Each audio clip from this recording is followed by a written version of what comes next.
Hello folks, I am Chris Baker from LuckyGunner.com, and today I'm going to tell you why pistol caliber carbines, or PCCs, are silly and pointless, and then I'm going to make a case for why you might want to consider one anyway.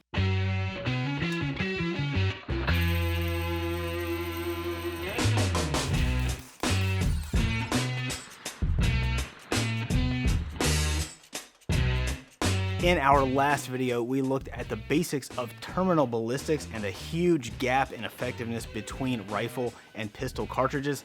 That's mostly due to the large temporary cavity created by a rifle. There's just no contest if you need to put down an animal or you need to make a human stop doing bad things right now. You're going to get more reliable results with a rifle or a shotgun. Even if all you care about is target shooting, rifles are still superior. Rifle cartridges have much longer usable range than pistols, and they're inherently more accurate even at short range. The only reason pistols exist at all is because they're more portable and concealable than rifles. They're a compromise solution. Long guns are easier to shoot than handguns. They are quicker to learn how to shoot well. They require less practice to maintain a decent level of proficiency. That goes for rifle or pistol caliber carbines. But if you've already decided to use a long gun, why would you get one chambered for the weaker cartridge of a pistol? Pistol caliber carbines are the worst of both worlds. They are feeble and anemic like pistols, but carry the size penalty of a rifle. Now, you might argue that a carbine length barrel grants the pistol cartridge some additional velocity, thereby increasing its effectiveness on target beyond what is capable with a handgun. And I would argue that you are wrong. Well, maybe not 100% wrong. A Magnum revolver cartridge fired from a lever action rifle can gain significant velocity. For example, we have measured some .357 and .44 Magnum loads at over 2,000 feet per second out of a 16-inch barrel. That was roughly 50% faster than what those loads were doing out of a 4-inch revolver. That's not quite true rifle velocity, but it's probably close enough to make that extra barrel length worthwhile. But usually when we talk about pistol caliber carbines, we don't mean lever actions. We're talking about 9mm semi-automatic carbines, or maybe 45 or something weird like 10mm. Ballistically speaking, these cartridges benefit a lot less from the added barrel length. Going from a full-size handgun to a 16-inch carbine, semi-auto cartridges see an average velocity gain around 100 to 200 feet per second, which is about 10 to 20%. You get severely diminishing returns with anything longer than about a 5-inch barrel. That 1 to 200 feet per second is simply not enough to make the pistol bullet do anything remarkable. It's still just a pistol round, and hollow point loads are not typically designed for those increased velocities anyway. Most modern loads will still do okay, but in some cases, the bullet might actually perform worse out of a carbine than it would out of a handgun. It might expand too much and then underpenetrate. Occasionally, someone will suggest that pistol calibers are better for home defense because they are less likely to penetrate through several interior walls compared to a rifle cartridge. Actually, the opposite is true, at least in the case of 5.56. Some 5.56 loads will tumble or fragment after going through a couple of walls and quickly lose velocity.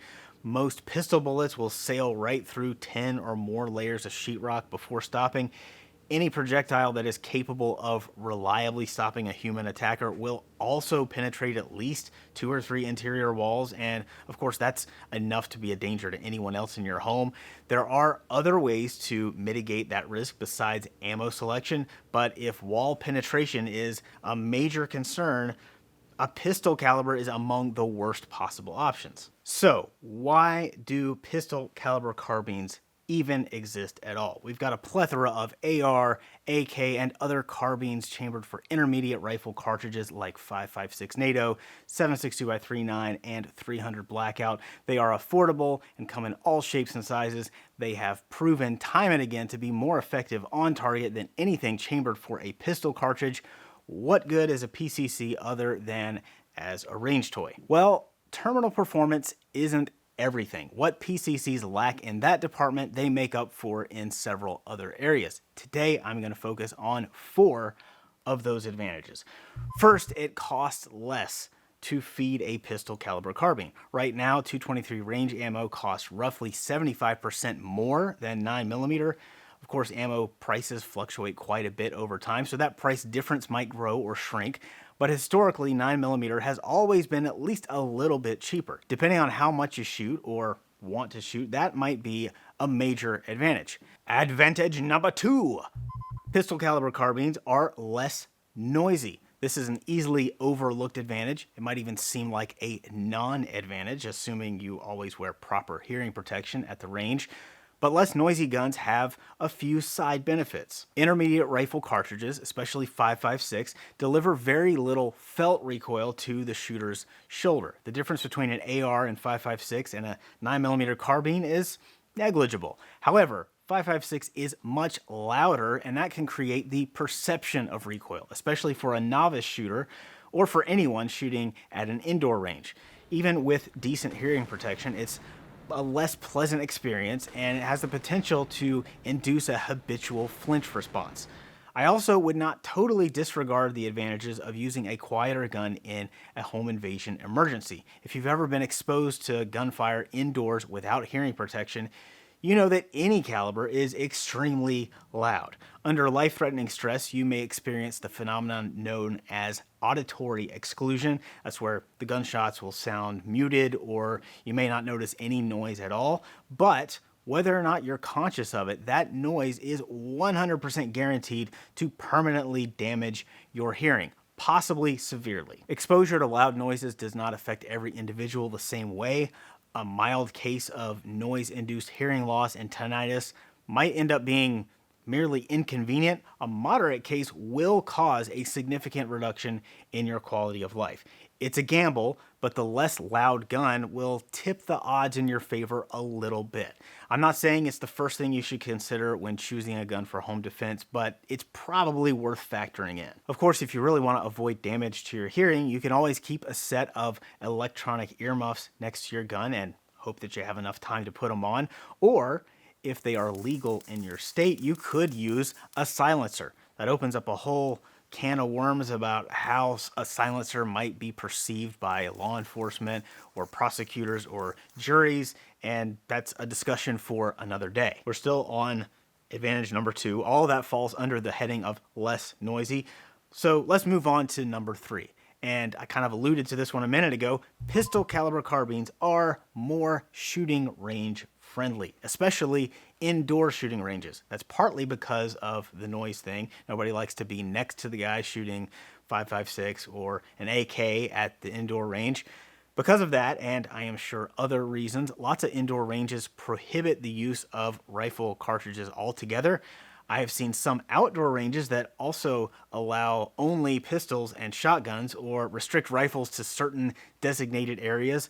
A lot of outdoor gun clubs are still run by angry retired guys who look down their noses at all evil black rifles.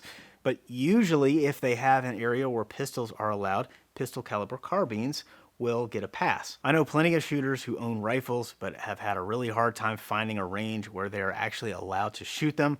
A pistol caliber carbine can go a lot of places other long guns cannot. And the fourth and final advantage of pistol caliber carbines is that they are fantastic candidates for registered SBRs, or short barreled rifles.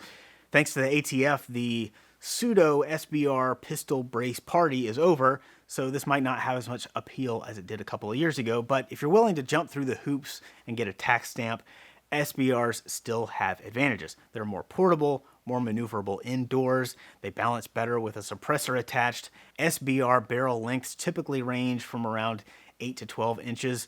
The downside is that those reduced barrel lengths also reduce bullet velocity, and for a rifle cartridge, that can really tank your ballistic performance. You have to be a lot more picky about caliber and load selection. SBRs are also significantly louder with more muzzle blast, and they have a bit more felt recoil. Now, technically, you get the same disadvantages with a short-barreled pistol caliber carbine: decreased velocity, increased noise and recoil, but it's just on a much smaller scale. You don't lose much, if anything, in terms of terminal ballistics.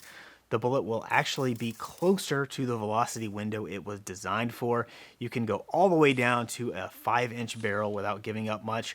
A rifle cartridge out of that length barrel, it really struggles to perform. We could go around in circles all day about what type of firearm is best for home defense. There's really no right answer, but I think PCCs often get left out of that discussion. One case where I do think they are often the best option is for the inexperienced shooter who is unlikely to pursue a whole lot of regular training and practice. I have often suggested the Ruger PC carbine in particular.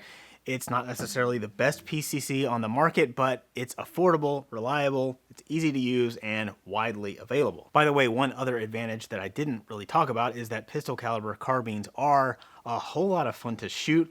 Whether you pick up the Ruger or some other PCC, you're gonna have a blast with it at the range, but only if you have enough ammo. So when the time comes, be sure to get that ammo from us with lightning fast shipping at luckygunner.com.